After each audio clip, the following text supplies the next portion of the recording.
Hello friends, Gayatri క్రియేషన్కు స్వాగతం. గాయత్రి క్రియేషన్లో ఈరోజు మనం మాయాభవనం అనే ధారావాహిక గురించి చెప్పుకోబోతున్నాం. చందమామలో ఇది సుమారు 1 సంవత్సర కాలం ధారావాహికగా ప్రచురితమైంది. దీన్ని రచించిన వారు దాసరి సుబ్రహ్మణ్యం గారు. ఈ కథకు చక్కని చిత్రాలు వేసింది చిత్ర గారు. వీరగిరి రాజ్యంలో ఎక్కడ చూసినా ప్రజల ఆనందం, కోలాహలం.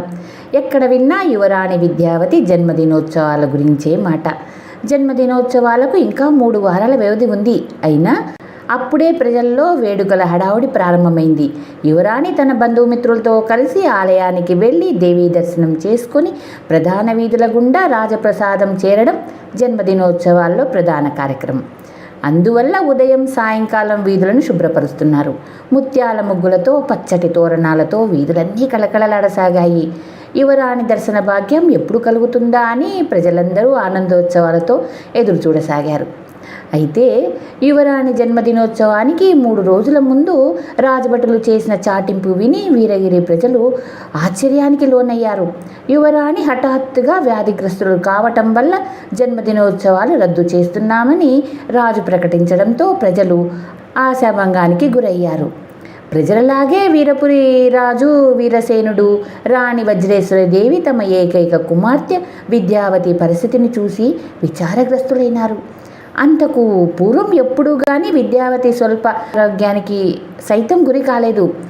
అలాంటిది 3 రోజుల క్రితం ఆమె ఉదయం పడక నుంచి లేవలేకపోయింది. పరిచారిక శాలిని ఆమెను లేపి కూర్చోబెట్టడానికి ప్రయత్నించింది.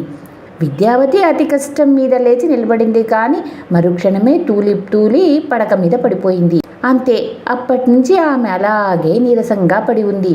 విషయం తెలియగానే రాణి వజ్రేశ్వరీదేవి విద్యావతి శయన మందిరానికి వచ్చింది.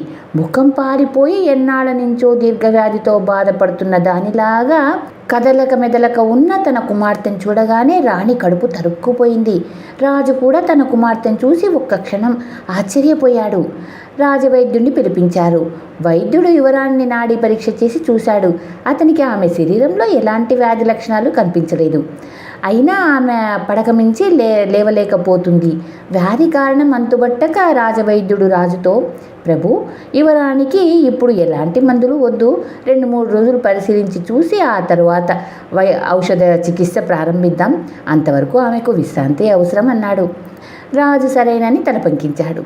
రాణి వజ్రేశ్వరీదేవి ఆ రోజంతా యువరాణి పక్కనే కూర్చుంది. విద్యావతి ప్రశాంతంగా నిద్రపోయింది. సాయంకాలం రాజవైద్యుడు వచ్చినప్పుడు కళ్ళు తెరిచి, ఇంకా నీరసంగానే ఉంది, ఆకలి లేదు అన్నది. రాజవైద్యుడు ఆమెకు పళ్ళరసం మాత్రం ఇవ్వమన్నాడు. 2వ రోజు కూడా మొదటి రోజులాగే గడిచింది. ఆ రోజు రాత్రి రాణికి ఒక వింత అనుభూతి కలిగింది.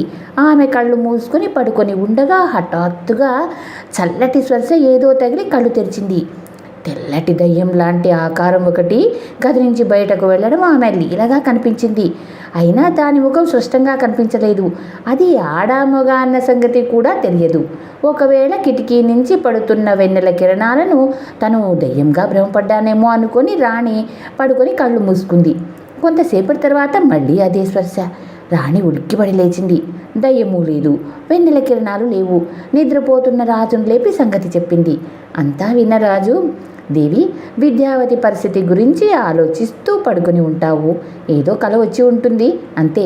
మన అమ్మాయికి ఎటువంటి ఆపద రాదు. నిశ్చింతగా నిద్రపో అని రాణిని ఓదార్చాడు.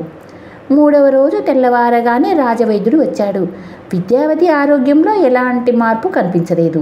ఆమెను పరిశీలించి చూసి వైద్యుడు 3 పూటలా సేవించడానికి కొన్ని బలవర్ధకమైన ఔషధాలు ఇచ్చి వెళ్ళాడు. రాజు ఆ రోజు సాయంకాలం యువరాణి అనారోగ్య కారణంగా ఆమె జన్మదినోత్సవాలను రద్దు చేస్తున్నట్లు చాటింపు వేయించాడు. 16 సంవత్సరాలుగా ఇంతవరకు ఇలా ఎప్పుడూ జరగలేదు. ఏటా యువరాణి దేవాలయానికి వెళ్ళేటప్పుడు రాజవీధిలో దారికి ఇరువైపులా బారులు తీరి నిలబడి ఆనందోత్సవాలతో ఆమెకు శుభాకాంక్షలు తెలియజేసేవారు ప్రజలు. ఈ 7 వేడుకలు లేవనగానే యువరాణికి ఏమైందోనని కలవరపడసాగారు. రాజవీధిలో అక్కడక్కడ గుంపులుగా చేరి తమలో తాము చర్చించుకోసాగారు. మరికొందరు రాజప్రసాదం ముందు గుమికూడి భవనం లోపల నుంచి వెలుపలికి వచ్చే భటులను అడిగి యువరాణి పరిస్థితి ఎప్పటికప్పుడు తెలుసుకోసాగారు. యువరాణి జన్మదినానికి ఒక్కరోజు ముందు రాజభటుడొకడు రాజప్రసాదం నుంచి వెలుపలికి వచ్చి అక్కడ గుమికూడిన ప్రజలకు, ప్రస్తుతం యువరాణి ఆరోగ్యం కొంత మెరుగుపడింది, ఆమె మెల్లగా లేచి కూర్చోగలుగుతున్నారు, రేపు యువరాణి జన్మదిన సందర్భంగా దేవాలయాలన్నింటి ప్రత్యేక పూజలు జరిపించమని రాజుగారు ఆజ్ఞాపించారు. ప్రధాన జ్యోతిషాస్త్రుడు వాచస్పతిని సంప్రదించడానికి రాజుగారు స్వయంగా బయలుదేరి ఆయన వద్దకు వెళ్ళారు అని తెలియజేశాడు. ఆ వార్త విని ప్రజలు కాస్త ఊరట చెంది ఇళ్లకు వెళ్ళారు.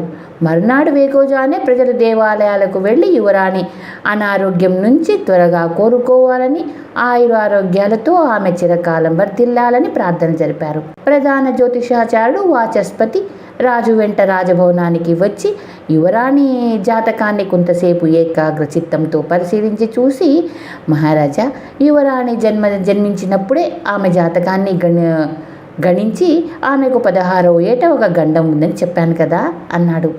మాకది జ్ఞాపకం లేదు ఆచార్య. విద్యావతి శిశుప్రాయం నుంచి ఎటువంటి అనారోగ్యానికి గురి కాలేదు. ఎంతో ఆనందంగా కనిపించేది.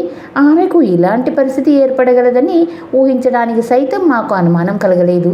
ఇప్పుడు కూడా ఆమెను పరిశీలించిన రాజవైద్యుడు ఆమెలో ఎలాంటి వ్యాధి లక్షణాలు కనిపించడం లేదన్నాడు. మరెందుకో ఆమె నీరసించిపోయింది, అంతుపట్టడం లేదు అన్నాడు రాజు విచారంగా.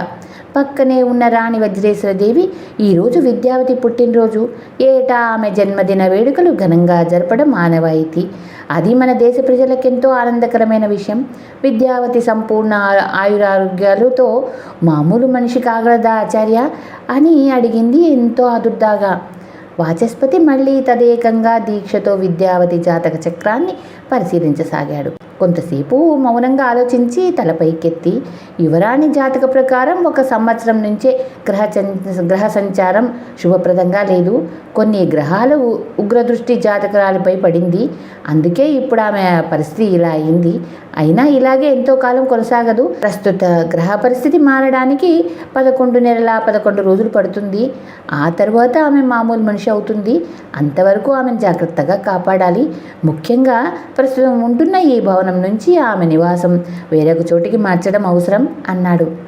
ఈ పరిస్థితిలో అమ్మాయిని ఎక్కడికి పంపగలం ఆచార్య అని అడిగింది మహారాణి సజల నేత్రాలతో. జ్యోతిషాచార్యుడు ఏమీ మాట్లాడలేదు.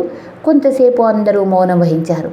ఆ తర్వాత రాజు రాజధాని నగరాన్ని ఆనుకొని ఉన్న సారస సరోవరం మధ్య ఉన్న దీవిలో వేసవి విడిదికి నిర్మించిన విశ్రాంతి భవనం ఉంది. యువరాన్ని అక్కడికి తరలించడం మంచిదనుకుంటాను. అది ఇక్కడికి సమీపంలో ఉంది కాబట్టి మేము రోజు వెళ్ళి రావటానికి అనువుగాను ఉంటుంది అన్నాడు. సారస సరోవరం ఇక్కడికి ఆగ్నేయ దిశలోనే కదా ఉంది అని అడిగాడు జ్యోతిషాచార్యుడు. అవును అన్నట్లు రాజు తల పంకించాడు. అలాంటప్పుడు యువరాణ్ణి అక్కడ ఉంచడం అన్ని విధాలా శ్రేయస్కరం. మరొక ముఖ్య విషయం ఏమిటంటే యువరాణి అక్కడ ఏకాంతంగా గడపాలి. తల్లిదండ్రుల దృష్టి కూడా ఆమెపై పడకూడదు.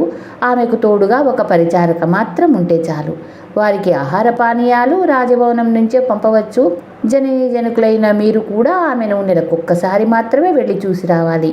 మీ కుమార్తె క్షేమం కోసం దీన్ని మరొక తపస్సులాగా భావించి నడుచుకోవాలి. ఇవన్నీ తాత్కాలికమే.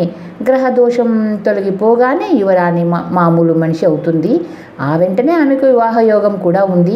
కాబట్టి మీరు ఎటువంటి విచారం వద్దు. భగవంతుడి మీద భారం వేసి నిశ్చింతగా ఉండండి. నేను బయలుదేరేటప్పుడు ఇంటి వద్ద జగదాచార్యుడు ఉన్నాడు. ఈ విషయం ఆయనతోనూ సంప్రదించి మీరు యువరాణ్ణి చూడడానికి శుభ సమయం ఏదో వచ్చి చెబుతాను అని చెప్పి అక్కడి నుంచి బయలుదేరాడు. ఆ తరువాత జరగవలసిన పనులన్నీ చకచకా జరిగిపోయాయి. విడిది భవనాన్ని సిద్ధం చేయటానికి రాజభటులను పంపాడు. విద్యావతి పుట్టినప్పటి నుంచి ఆమె అవసరాలు చూసుకుంటున్న రాణి గారి వృద్ధ పరిచారిక కమలను యువరాణితో పాటు పంపాలని రాణి నిర్ణయించింది. యువరాణికి పరిచారకు కావలసిన ఆహార పానీయాలను రాజప్రసాదం నుంచి 6 చిలకెత్తలు రోజుకు 2 ప్రకారం తీసుకువెళ్లాలని ఏర్పాటు జరిగింది. కమల ఒక్కతే యువరాణి దగ్గర ఉంటుంది. జ్యోతిష్యాచార్యుడి సలహా ప్రకారం సరిగ్గా అర్ధరాత్రి సమయంలో యువరాణి రాజప్రసాదం నుంచి మేనాలో బయలుదేరింది. రాజు యువరాణిని రాజప్రసాదం సింహద్వారం వరకు వచ్చి సాగనంపారు. వృద్ధ పరిచారక కమలతో పాటు మరిద్దరు చెలికత్తెలు సారస సరోవరం వరకు యువరానికి తోడుగా వెళ్ళి దిగపెట్టారు. పడవవాడు యువరాణి పరిచారిక కమలను మాత్రం పడవలో ఎక్కించుకొని సరోవరం మధ్యలో ఉన్న దీవిలోని విశ్రాంతి భవనం మెట్ల వద్ద దించి కొంతసేపటికి తిరిగి వచ్చి ఆ విషయాన్ని అక్కడ నిలబడిన పరిచారకులకు తెలియజేశాడు. తమ కుమార్తె నుంచి ఇలా హఠాత్తుగా దూరం కావలసి వచ్చిన విధి వైపరీత్యాన్ని తలుచుకొని రాజదంపతులు తీరని విచారానికి లోనయ్యారు. ఒకరినొకరు ఓదార్చుకుంటూ కుమార్తెను చూడ్డానికి తగిన శుభగడియలను ఏవో చెప్పడానికి జ్యోతిషాచారుడు ఎప్పుడు వస్తాడా అని ఎదురు చూడసాగారు. యువరానికి ఏర్పడిన స్థితి గురించి దేశ ప్రజలకు తెలియజేయడానికి రాజు భటులను దేశం నలుమూలలకు పంపాడు. వచ్చే సంవత్సరం యువరాణి జన్మదినోత్సవాలు మరింత ఘనంగా ఏర్పాటు చేయగలమని, అంతవరకు ప్రజలు జరిగిన దానికి దిగులు పడకుండా తమ కర్తవ్యాలకు ఎప్పటిలాగే నిర్వర్తించాలని రాజు చాటింపు వేయించాడు. ఆ చాటింపు విని ప్రజలు కొంత ఊరట చెందారు. కొన్ని రోజులు దేశమంతటా ప్రశాంతత చోటు చేసుకుంది.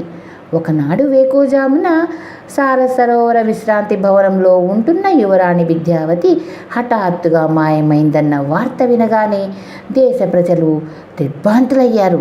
యువరాణి విద్యావతిని సరోవరకు వరకు వెళ్ళి దిగబెట్టి వచ్చిన శాలిని, మాలిని అనే పరిచారకులే మరునాడు తెల్లవారగానే యువరాణికి కావలసిన ఆహార పానీయాలను తీసుకొని విడిది భవనానికి బయలుదేరారు.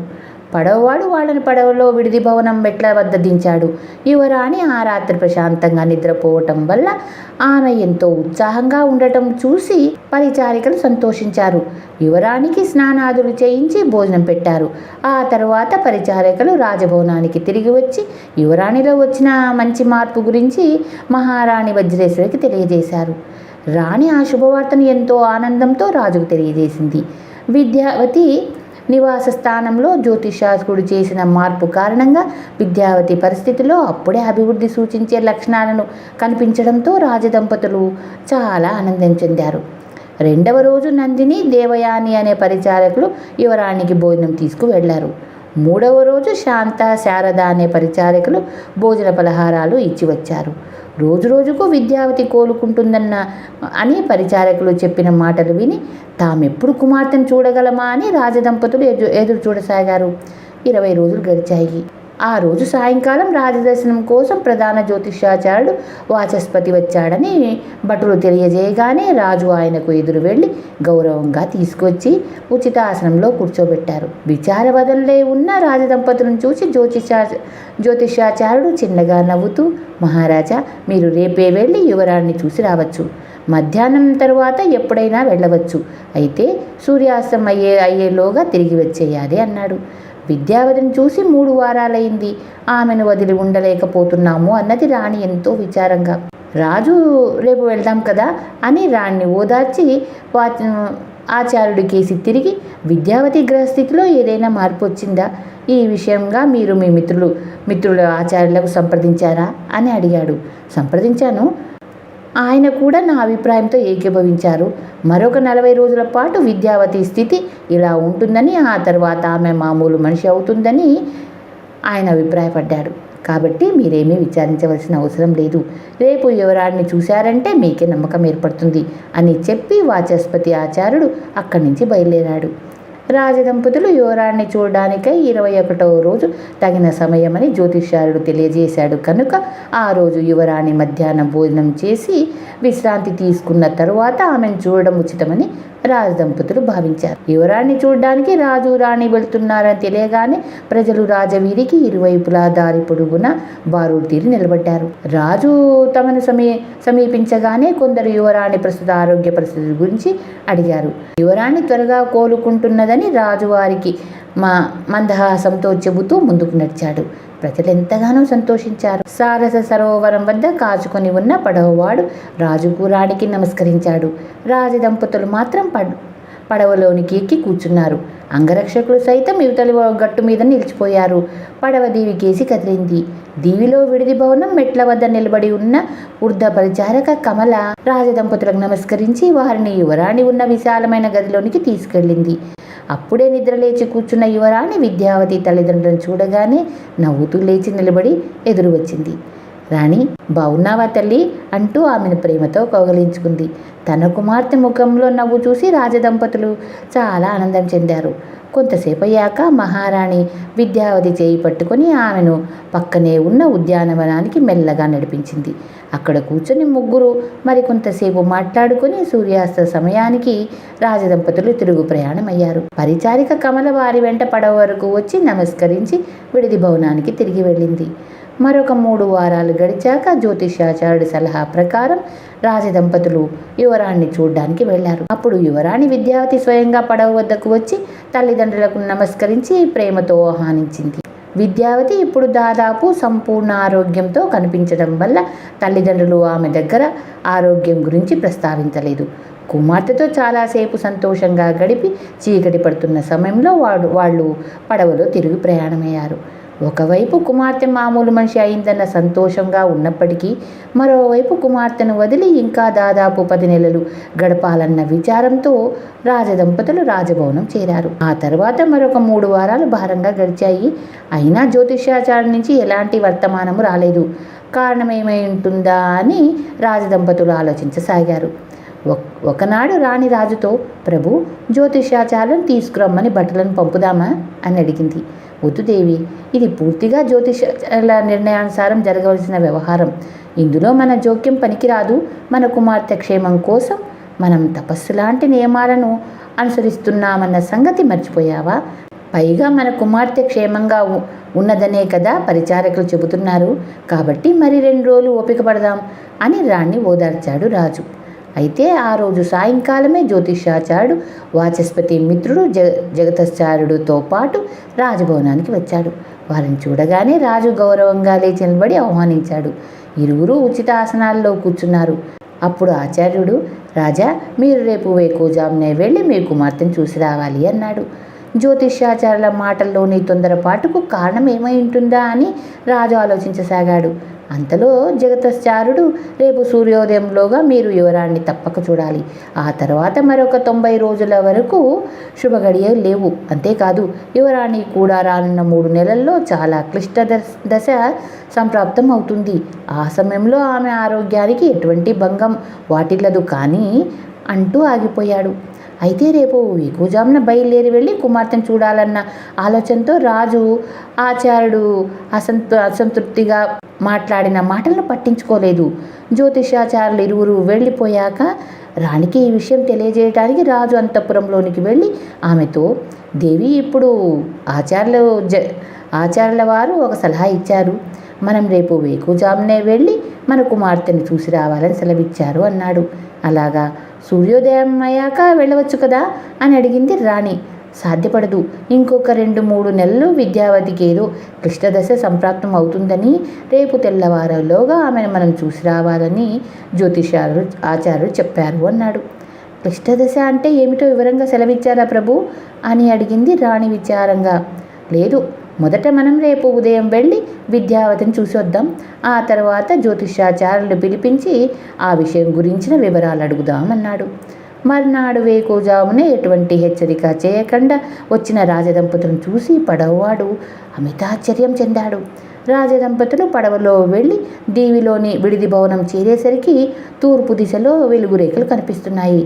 రాజదంపతులు ఆహ్వానించడానికి పరిచారిక కమల గాని యువరాణి విద్యావతి గాని రాలేదు. తాము వస్తున్న సంగతి వాళ్లకు తెలియదు కాబట్టి రాలేదనుకుంటూ రాజదంపతులు మెట్లెక్కి భవనంలోకి అడుగుపెట్టారు. అంతలో విచారవదనంతో కంగారు పడుతూ వారికి ఎదురు వచ్చిన పరిచారిక కమల, ఈ సంగతి అప్పుడే మీకు తెలిసిపోయిందా ప్రభు అని అడిగింది. ఏం సంగతి? ఏం జరిగింది? విద్యావతి ఎక్కడా అని అడిగారు రాణిరాజు ఒక్కసారిగా. మహారాణి, యువరాణి గారు కనిపించటం లేదు అన్నది పరిచారిక భయంగా. కనిపించటం లేదా? విద్యావతి ఎక్కడికి వెళ్ళింది? భవనమంతా వెతికి చూశావా అని అడిగాడు రాజు. మహారాణి నోట మాట రాలేదు. ప్రభు, నా జీవితంలో ఇంతకు ముందెన్నప్పుడు ఇలా జరగలేదు. రాత్రంతా స్పృహ కోల్పోయినట్టు నిద్రపోయానేమో. లేచేటప్పుడు తల భారంగా మత్తుగా తోచింది. యువరాణి నిద్ర లేపటానికి ఆమె శయన గృహంలోనికి వెళ్ళాను. ఆమె కనిపించలేదు. ముందుగానే లేచారేమో అనుకొని మిగతా గదుల్లో చూశాను. అక్కడా లేదు. ఉద్యానవనంలోనూ వెతికాను. చుట్టుపక్కల తిరిగి వెతికాను. కానీ యువరాణి గారి జాడ తెలియటం లేదు అన్నది పరిచారక కన్నీళ్లతో. ఆమె ఎక్కడికి వెళ్ళింటుంది అంటూ రాణి విద్యావతి శయన గృహంలోనికి వెళ్ళి చూసి వచ్చింది. రాజు మిగతా గదులన్నిటి తిరిగి చూశాడు. విద్యావతి అని పిలుస్తూ రాణి చుట్టుపక్కల కలయ తిరిగింది. ముగ్గురు పరిసరాలన్నీ వెతికారు. కానీ యువరాణి జాడ కనిపించలేదు. సేనా నాయకుడిని పిలుచుకొని రమ్మని రాజు దూరమైన వీరగిరి యువరాణి విద్యావతిని రాజధానికి సమీపంలో ఉన్న సరోవర విడిది భవనానికి తరలించారు. జ్యోతిశాస్త్రుడి సలహా ప్రకారం రాజదంపతులు 2 సార్లు వెళ్ళి కుమార్తెను చూసి వచ్చారు. 3వసారి వెళ్ళినప్పుడు అక్కడ యువరాణి కనిపించలేదు. ఆమె కనిపించకుండా పోవడానికి ముందు అర్ధరాత్రి సమయంలో ఉలిక్కిపడి లేచింది యువరాణి విద్యావతి. యువరాణి, లేవండి, వెంటనే మనం రాజప్రసాదం చేరుకోవాలి అంటూ వృద్ధ ప్రచారిక కమల పక్కనే నిలబడి తట్టి లేపసాగింది. ఈ అపరాత్రి వేళ ఎందుకు? ఇప్పుడేమైంది అని అడిగింది విద్యావతి అనుమానంగా. మహారాజు గారు హఠాత్తుగా అస్వస్థలకు లోనయ్యారట. తమని చూడాలని కలవరిస్తున్నారట. మనల్ని తీసుకువెళ్ళడానికి పడవవాడు వచ్చాడు అన్నది కమల ఎంతో విచారంగా. జుట్టు చిందరవందరగా ముందుకు విరబోసుకొని ఉండటం వల్ల మసక చీకట్లో ఆమె ముఖం విద్యావతికి స్పష్టంగా కనిపించలేదు. ఈ విడిది భవనం నుంచి కదలకూడదని కదా జ్యోతిష్కులు చెప్పారు అని అడిగింది విద్యావతి. నిజమే, రాజుగారు రాణిగారు ఈరోజు ఇక్కడికి రావాలనుకున్నారట. కానీ రాజుగారు హఠాత్తుగా అనారోగ్యం పాలవడంతో మిమ్మల్ని రాజప్రసాదానికి రమ్మని ఆజ్ఞాపించారు. రాజదంపతుల కోరిక మేరకే మనం అక్కడికి వెళ్తున్నాము.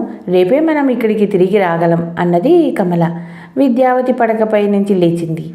ఇరువురు భవనం నుంచి వెలుపలికి వచ్చి పడవను సమీపించారు. ఆకాశమంతా మేఘాలు నిండి ఉండడం వల్ల వెన్నెల మసకమసగ్గా ఉంది. అందువల్ల భవనం నుంచి మామూలు మార్గం కాకుండా వేరొక దారిలో నడుస్తూ విషయం యువరాణి గ్రహించలేకపోయింది. కమల ఆమె కన్నా ముందు కొంత దూరంలో గబగబా నడిచి పడవలోనికి చేరి యువరాణికి చేయి అందించింది.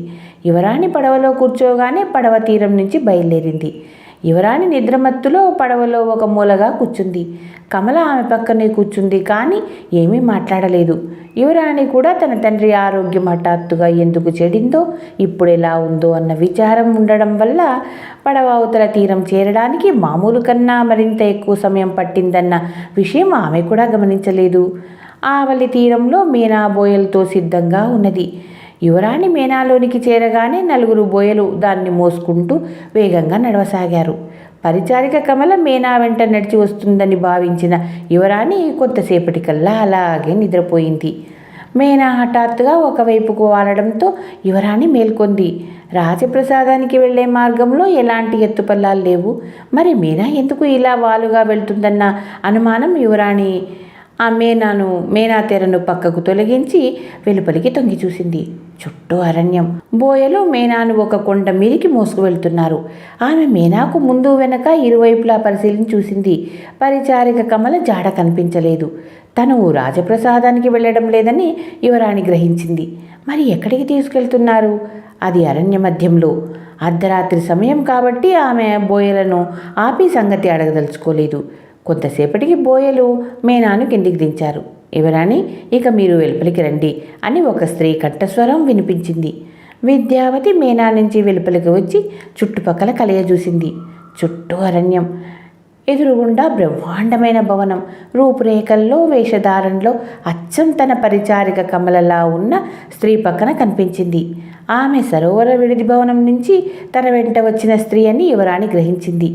ఆమె చూడడానికి కమల్లాగే ఉంది, కానీ కంఠస్వరంలో మాత్రం కొద్దిగా తేడా కనిపించింది. యువరాణి, రండి, ఇక మీదట మీకు ఈ భవనమే నివాస స్థానం అన్నదా స్త్రీ. ఇప్పుడు మనం ఎక్కడున్నాం అని అడిగింది యువరాణి. ఆ స్త్రీ మాట్లాడలేదు. అసలు నువ్వెవరు? ఇక్కడ ఎందుకు ఇలా రహస్యంగా తీసుకొచ్చావు? మా తండ్రి అనారోగ్యం పాలయ్యారని వెంటనే నన్ను చూడాలంటున్నారని చెప్పావు కదా. మరి ఇప్పుడు ఆయన ఎక్కడా?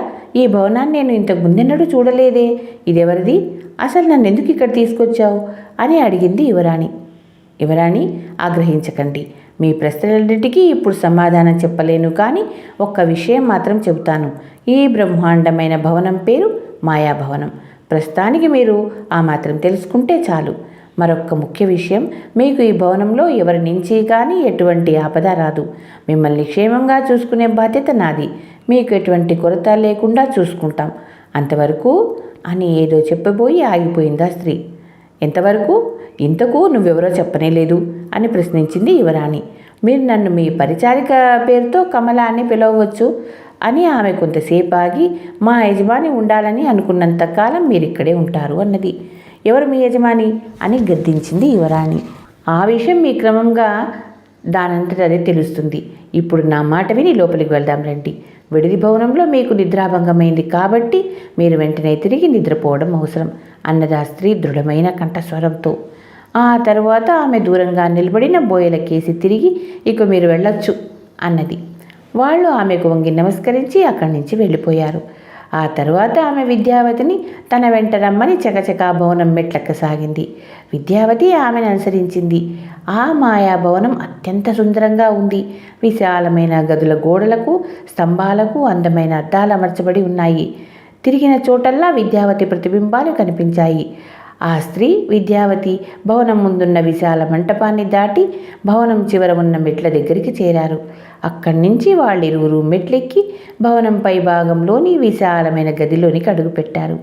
ఆ గది మనోహరమైన మణిమాణిక్యాలతో పుష్పాలతో అందంగా అలంకరించబడి ఉంది.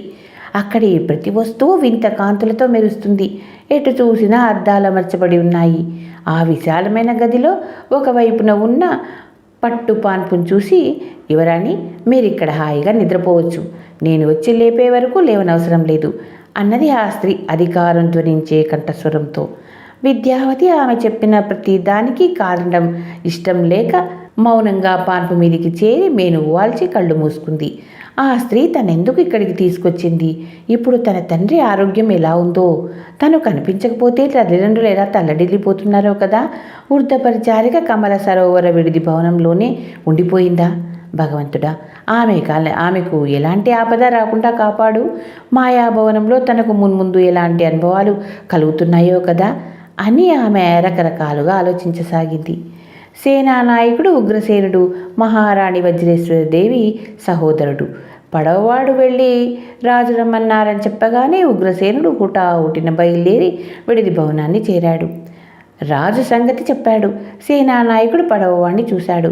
వాడు చేతులు జోడించి, నిన్న మధ్యాహ్నం పరిచారికలిద్దరిని సరోవరం దాటించి అక్కడే ఉండిపోయాను ప్రభు.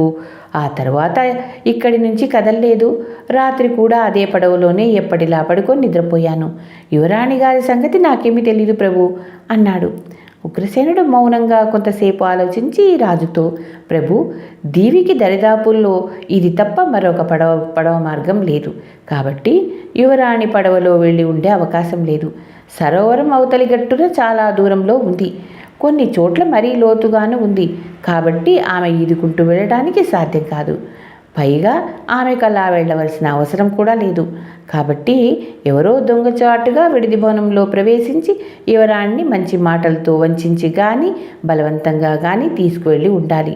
అంటే విద్యావతిని ఎవరో అపహరించుకు వెళ్ళారు అన్నాడు. రాజు మౌనంగా తల పంకించాడు. పరిచారిక కమలను మాత్రం విడిది భవనంలోనే ఉంచి రాజు, రాణి, ఉగ్రసేనుడు పడవలోనికి ముందుకు కదిలారు. విద్యావతి ఏమై ఉంటుంది? ఎక్కడికి వెళ్ళి ఉంటుంది? ఆమెను ఎవరు అపహరించి ఉంటారు? ఆమె ఆచూకీ తెలుసుకుని ఆమె రక్షించడం ఎలా అని తీవ్రంగా ఆలోచిస్తూ ముగ్గురు రాజభవనం చేరారు. వీరసేన మహారాజు సభామంటపంలో కొలువుదీరాడు. మంత్రులు, సేనానాయకులు, దండనాయకులు, సలహాదారులు అందరూ సభకు హాజరయ్యారు. రాజు వారికి యువరాణి అదృశ్య సంగతి క్లుప్తంగా వివరించాడు.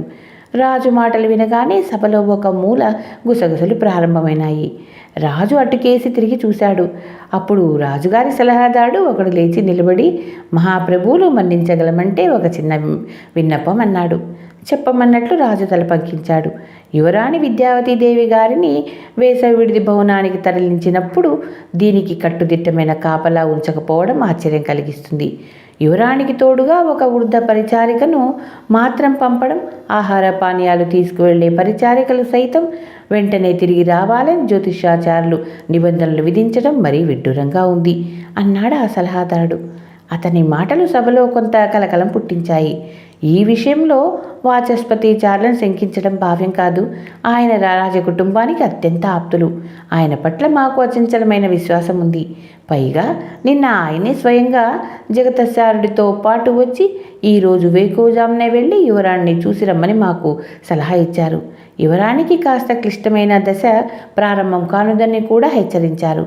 అటువంటి వారిని శంకించడం ఏమాత్రం సమంజసం కాదు అన్నాడు రాజు.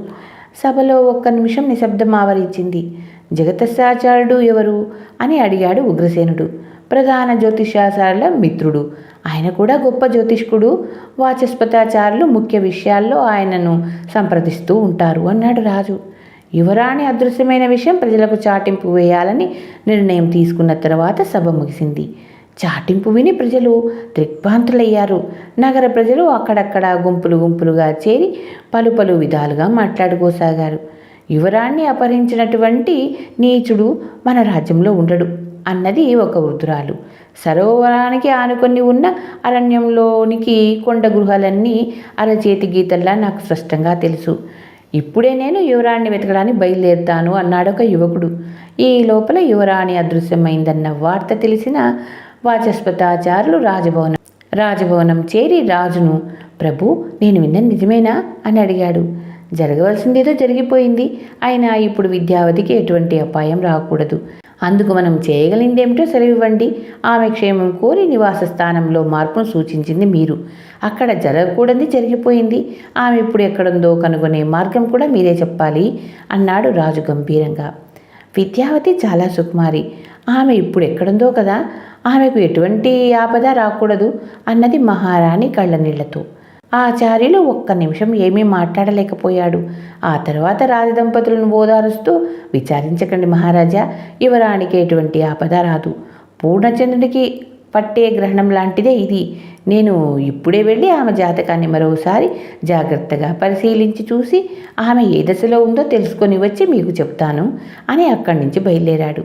ఇంటికి చేరిన ఆచార్యులు విద్యావతి జాతకాన్ని ముందుంచుకొని దీక్షగా పరిశీలించసాగాడు. తాళపత్ర గ్రంథాలను తీసి చదవసాగాడు. ఎంతసేపటికి జగదత్సాచార్యుడి జాడ లేదు. ఆ రోజే కాదు, మర్నాడు కూడా లేదు, 3వ రోజు కూడా లేదు.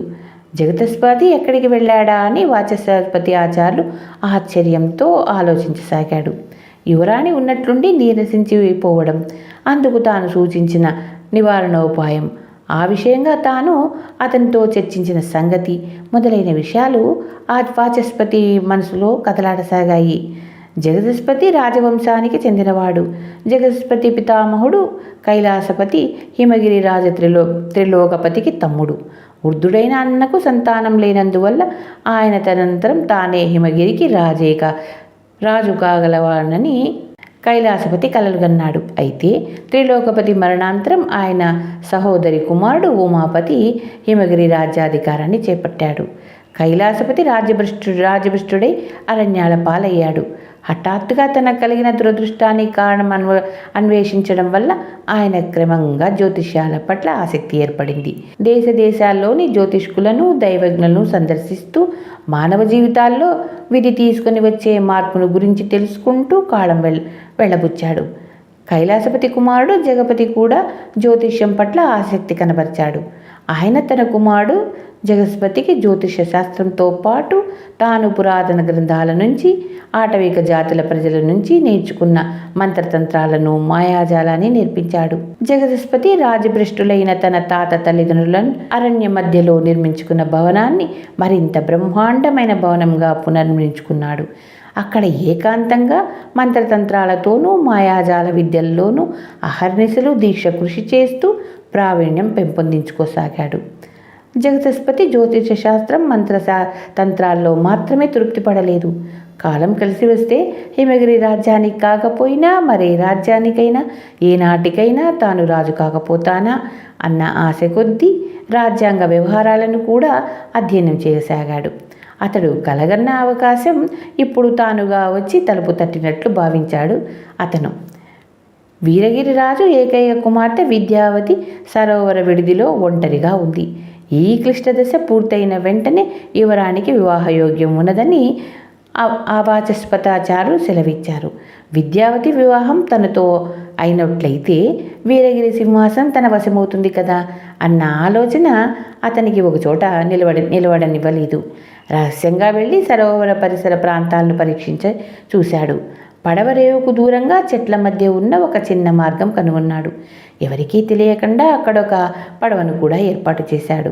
విడిది భవనంలో ఉన్న యువరాణ్ణి రహస్యంగా అరణ్య మధ్యంలో ఉన్న మాయా భవనానికి తరలించుకు వెళ్ళి అక్కడే దాచి ఉంచి గ్రహస్థితి బాగుపడిన తర్వాత ఏమి ఎరగనట్లు తనే ఆమెను తీసుకువెళ్ళి రాజుకు అప్పగించినట్లయితే రాజదంపతులు పరమానందం చెందుతారు. కృతజ్ఞతాభావంతో వాళ్ళు యువరాణ్ణి తనకి ఇచ్చి వివాహం జరిపించవచ్చు. ఈ విధంగా ఆలోచించి తన పథకానికి కార్యరూపం ఇవ్వడానికి రంగంలోనికి దిగాడు. అసలు విషయం తెలియని వాచస్పతాచార్యులు జగదస్తి కోసం ఎదురు చూశారు. కానీ 3 రోజులైనా అతని జాడ కనిపించలేదు. 4వ రోజు వాచస్పతాచార్యులు రాజదర్శనానికి బయలుదేరాడు. రాజభవనం చేరేసరికి అక్కడ సేనా నాయకుడు ఉగ్రసేనుడు యువరాణ్ణి వెతకటానికి భటులు నలువైపులా పంపిన వివరాలను రాజుకు వివరిస్తున్నాడు. ఆచార్యులను చూడగానే రాజు, విద్యావతి క్షేమంగా ఉన్నది కదా అని అడిగాడు. మహారాజా, ఈ విషయంలో మీకు అణుమాత్రం కూడా అనుమానం వద్దు. యువరాణి సురక్షితంగా ఉంటుంది. ఆమెకు ప్రాణభయం లేదు. గ్రహబలాన్ని బట్టి చూస్తే యువరాణి ఇప్పుడు రాజధాని నగరానికి పశ్చిమ దిశలో ఉండాలి. కాబట్టి ఆ దిశలో వెతికించడం మంచిది అన్నాడు ఆచార్యులు. మన రాజ్యానికి పశ్చిమంగా కొండలు అడవులే కదా ఉన్నాయి. అయినా మన సైనికులు ఆ మహారణ్యంలో మానవ మాతృ వెళ్ళగలిగినంత దూరం వెళ్ళి వెతికి వచ్చారు. ఉత్తర దిశగా వెళ్ళిన సైనికులు మాత్రం ఇంకా తిరిగి రాలేదు అన్నాడు ఉగ్రసేనుడు. వాళ్ళు రాని ఆ తర్వాత ఆచార్యుల సలహా ప్రకారం మరికొంతమంది సైనికులను మళ్ళీ దక్షిణ దిశకు పంపుదాం. అది సరే కానీ ఎవరో ఒక యువకుడు విద్యావతిని వెతకటానికి అనుమతి కోరుతున్నట్లు చెప్పావు. ఎక్కడా యువకుడు? సైనికులను తన వెంట పంపమన్నాడా ఏం అని అడిగాడు రాజు. లేదు మహారాజా, అతడు విద్యావతిని వెతకటానికి ఒంటరిగా వెళ్తాడట. అందులో విజయం సాధిస్తే సరే. ఒకవేళ ఆ ప్రయత్నంలో తను ప్రాణాలు కోల్పోయినట్లయితే వేరొక దిక్కులేని వృద్ధురాలనైనా తన తల్లి సంరక్షణ బాధ్యతలు మనమే స్వీకరించాలని ప్రార్థిస్తున్నాడు.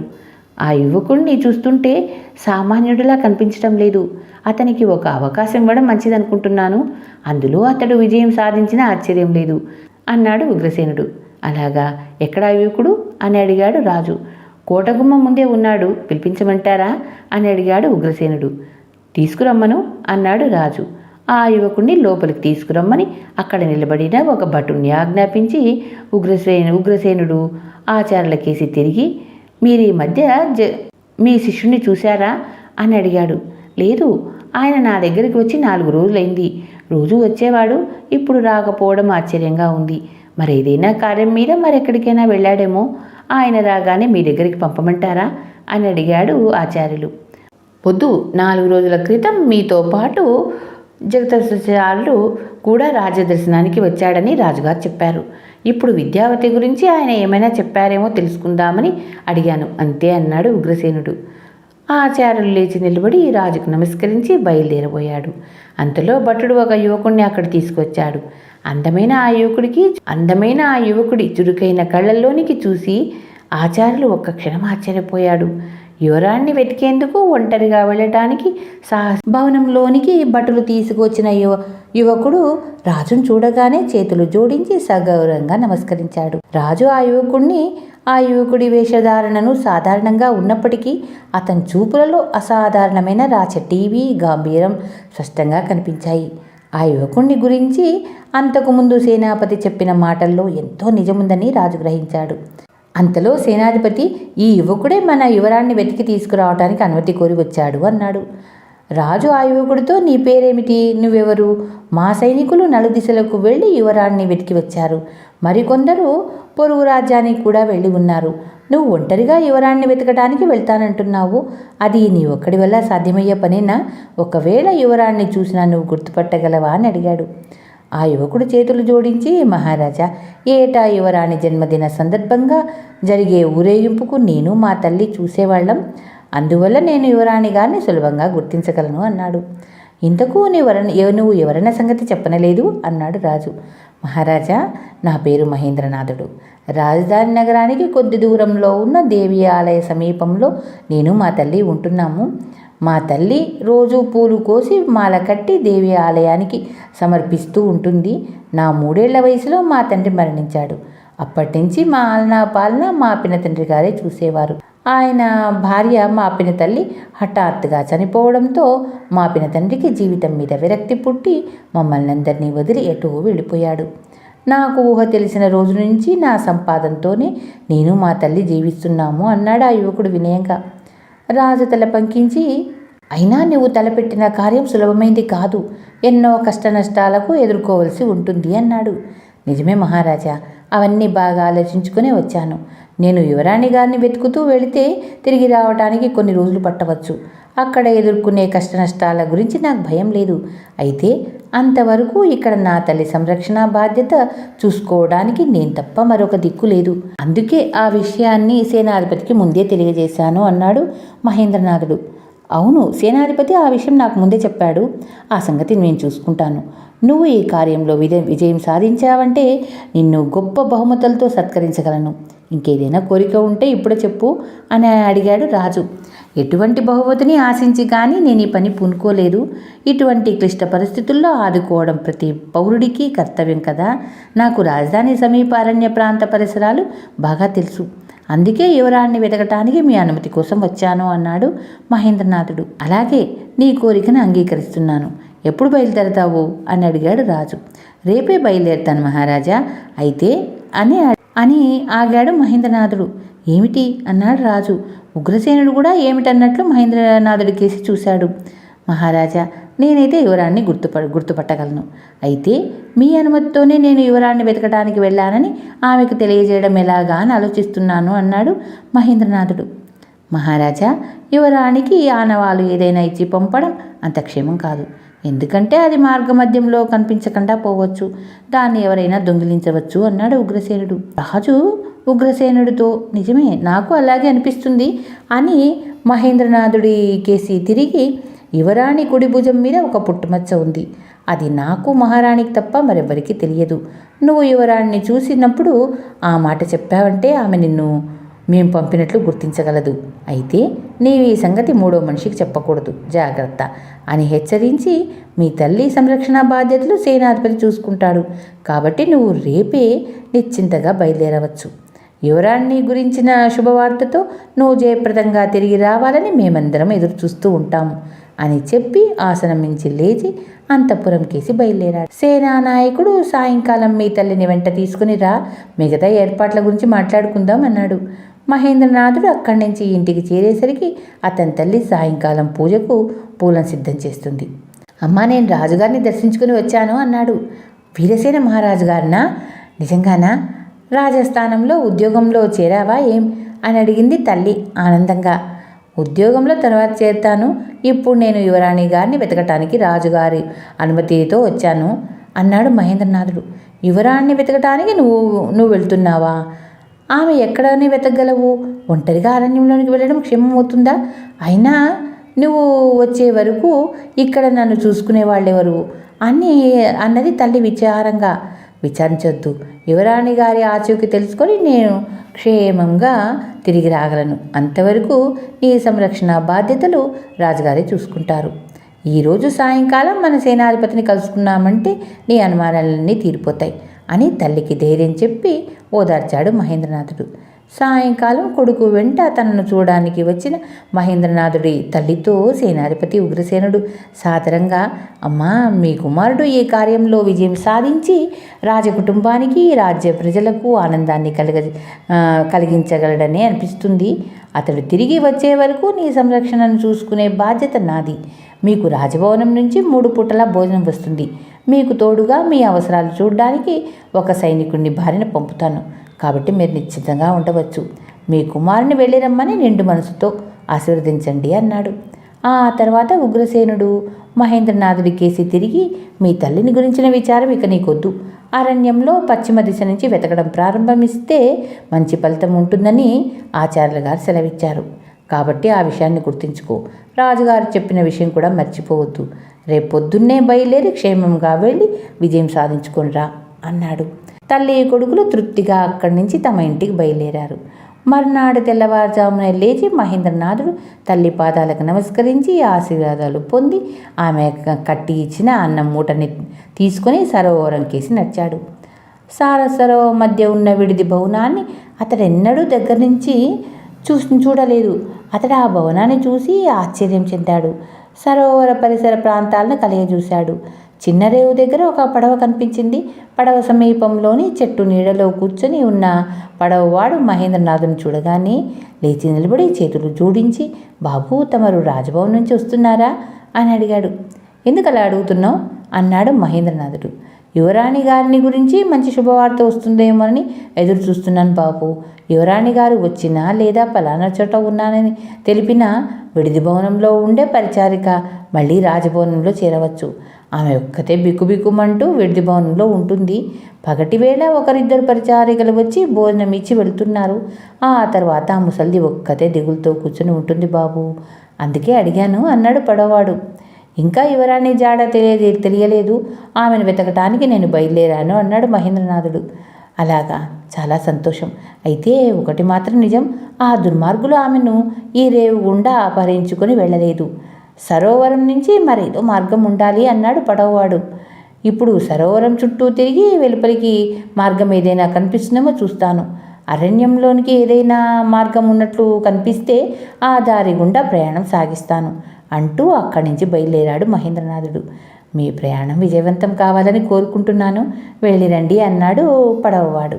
మాయాభవనంలో వృద్ధ పరిచారిక కమల పోలికలతో ఉన్న స్త్రీ చెప్పిన విధంగా యువరాణి విద్యావతి ఒక తల్పం మీద పడుకొని కళ్ళు మూసుకుంది. కానీ ఆమెకు ఇంతకు నిద్రపట్టలేదు. తన తండ్రి హఠాత్తుగా వ్యాధిగ్రస్తుడయ్యాడని తనతో చెప్పి మోసంతో తన్నిక్కడకు తీసుకొచ్చిన దుర్మార్గులు ఎవరై ఉంటారు? తన తండ్రికి శత్రువులు ఎవరైనా ఉన్నారా? ప్రజలను కన్నబిడ్డల్లా పాలిస్తూ ఇరుగు పొరుగు రాజ్యాలతో చక్కటి స్నేహ సంబంధాలు కలిగి ఉన్న అటువంటి తన తండ్రికి శత్రువులు ఎవరు? ఈ విపత్కర పరిస్థితిని ధైర్యంగా ఎదుర్కొని ఎలాగైనా ఈ మాయాభవనం నుంచి బయటపడి తల్లిదండ్రులను కలుసుకోవాలి అని ఆలోచిస్తూ ఆమె తెల్లవారుజామున నిద్రపోయింది. పరిచారిక కమల పోలికలతో ఉన్న వృద్ధ స్త్రీ మెల్లగా తట్టి లేపడంతో యువరాణి కళ్ళు తెరిచి చుట్టుపక్కల కలిగి చూసింది. గదిలోనికి నీరెండ పడుతుంది. తెల్లవారి చాలాసేపు అయిందని ఆమె గ్రహించింది. బాగా నిద్రపోయినట్టున్నావు అని అడిగింది వృద్ధ స్త్రీ. అవునన్నట్లు తల ఊపి లేచి కూర్చుంటూ స్నానం చేయాలి అన్నది విద్యావతి. అంతా సిద్ధంగా ఉంది అంటూ దాపులో ఉన్న స్నానం గదిని చూపించింది వృద్ధ స్త్రీ. విద్యావతి లోపలికి వెళ్ళి స్నానం చేసి తన కోసం అక్కడ చక్కగా మడత పెట్టి ఉంచిన దుస్తులు ధరించి వెలుపలికి వచ్చింది. అక్కడ ఇద్దరు పరిచారికలు తన దుస్తుల వంటివే ధరించి ఉండటం చూసి ఆమె అమితాశ్చర్యం చెందింది. వృద్ధ స్త్రీ ఆ విద్యావతికి వాళ్ళని చూపుతూ, వీళ్ళు నీ అవసరాలు సమకూర్చడానికి వచ్చిన నీలామాల అనే పరిచారికలు. నీకు ఏం కావాలన్నా వీళ్ళని అడగొచ్చు అన్నది. నువ్వు ఇక్కడే ఉంటావు కదా అని అడిగింది విద్యావతి. ఉంటాను. లేదు, అది వేరే విషయం, నీకది అనవసరం. ఇక్కడ ఒక ముఖ్యమైన విషయం గుర్తుంచుకో, నువ్వు నన్ను కానీ ఇతర పరిచారికలకు కానీ ఎటువంటి ప్రశ్నలు అడగరాదు, తెలిసిందా అని హెచ్చరించి ఆ స్త్రీ వేగంగా వెలుపలికి వెళ్ళిపోయింది. ఉదయం భోజనం చేశాక యువరాణి విద్యావతి ఒక విశాలమైన గదిలో ఒక కిటికీ సమీపంలో ఉన్న ఆసనంలో కూర్చుంది. గది గోడలకు అడుగు నుంచి పై కప్పు వరకు కొంచెం కూడా ఖాళీ లేకుండా నిలువుటద్దాలు అమర్చబడి ఉన్నాయి. 2 పెద్ద కిటికీల గుండా బయట ఉన్న ఉద్యానవనం అందంగా కనిపిస్తుంది. పరిచారికలిద్దరూ గదిలోని వస్తువులను తెరలను చక్కగా సర్దడం ప్రారంభించారు. వాళ్ళు గదిలో ఒకవైపు నుంచి మరోవైపుకు వెళ్తూ ఉంటే అద్దంలో వాళ్ళ ప్రతిబింబాలు రకరకాలుగా కనిపించసాగాయి. పరిచారికల వేషధారణ మాత్రమే కాదు, రూపురేఖలు కూడా తనలాగే ఉండటం గమనించి యువరాణి ఆశ్చర్యం చెందింది. మధ్యాహ్నానికి ఒక పరిచారిక యువరాణికి భోజనం తెచ్చిపెట్టింది. యువరాణి మౌనంగా భోజనం ముగించి వాళ్ళు చెప్పకముందే లేచి వెళ్ళి పరుపు మీద పడుకుంది. ఒక పరిచారిక ఆమె దగ్గర నిలబడి మెల్లగా వింజామర వీచసాగింది. అలా సాయంకాలం వరకు ఇద్దరు పరిచారికల్లో ఎవరో ఒకరు ఆమె వెంట ఉంటూనే ఉన్నారు. సాయంకాలానికి యువరాణి, ఉద్యానవనంలో విహరించటానికి వెళ్దాంరా అంటూ వృద్ధ స్త్రీ అక్కడికి వచ్చింది. విద్యావతి నెమ్మదిగా లేచి మౌనంగా ఆ స్త్రీ వెంట నడిచి ఉద్యానవనం చేరింది. అడవి నుంచి ఉద్యానవనం మీదుగా వీస్తున్న గాలి యువరానికి ఎంతో హాయిని కలిగించింది. ఆమె వెనుకగా కొంతసేపు నడిచిన వృద్ధ స్త్రీ ఒకచోట కూర్చొని ఆమెనే గమనించసాగింది. విద్యావతి ఉద్యానవనంలో రకరకాల పువ్వులను, చెట్లను చూస్తూ కంబళి పరిచి ఉన్నటువంటి పచ్చగడ్డి మీద చాలాసేపు నడిచింది. చీకటి పడుతుండగా ఇద్దరు మళ్ళీ మాయాభవనం చేరారు. భవనం ప్రవేశించి కొంత దూరం ముందుకు వెళ్ళాక విద్యావతికి కిందటి రాత్రి తను పడుకున్న శయనా గృహాన్ని దాటి వచ్చేసామేమో అనిపించింది. ఉర్దశ్రీ పక్కన ఉన్న తలుపు తెరిచింది.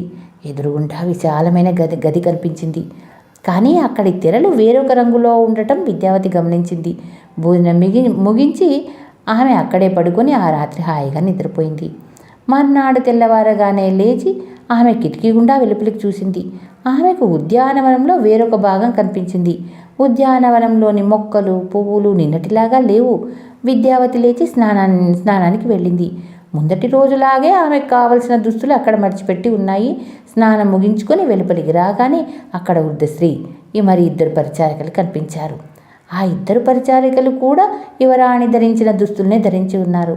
వాళ్ళు కమలలుగా కనిపించటమే కాదు, వాళ్లలో తన పోలికలు కూడా కొంత ఉండటం విద్యావతి పసిగట్టింది.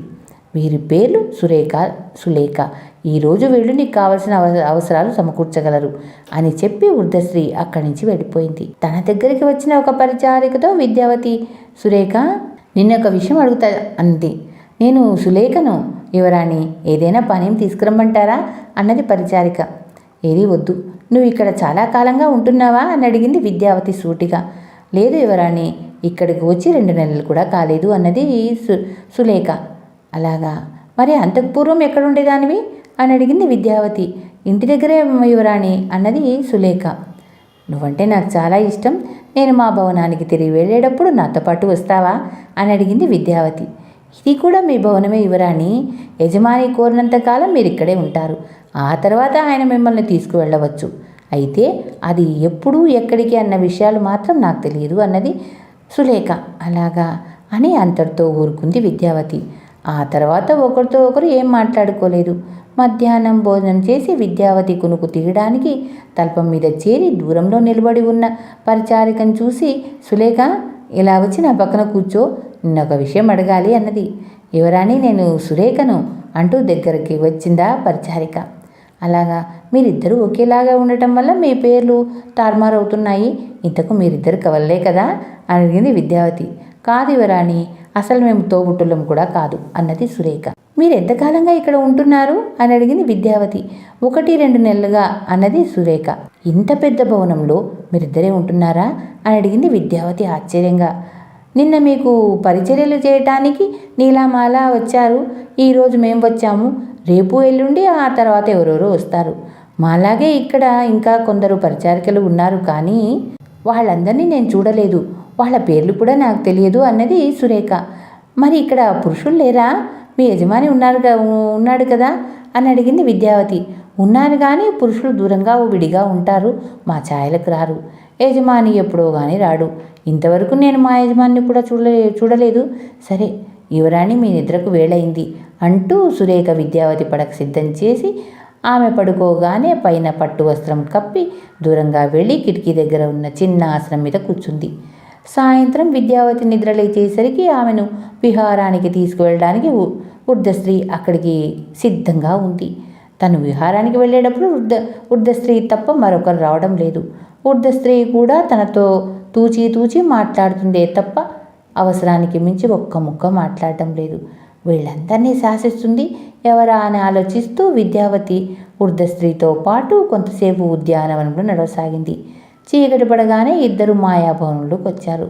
ఉర్దశ్రీ తన్ను ఇప్పుడు వేరొక గదిలోనికి తీసుకువెళ్ళినట్లు విద్యావతి స్పష్టంగా గ్రహించింది. మరునాడు ఆమె నిద్ర లేచేసరికి మాలిని, శాలిని అనే 2 పరిచారికలు వచ్చారు. వాళ్ళు తాను ధరించిన దుస్తులను ధరించి ఒకే పోలికలతో ఉన్నారు.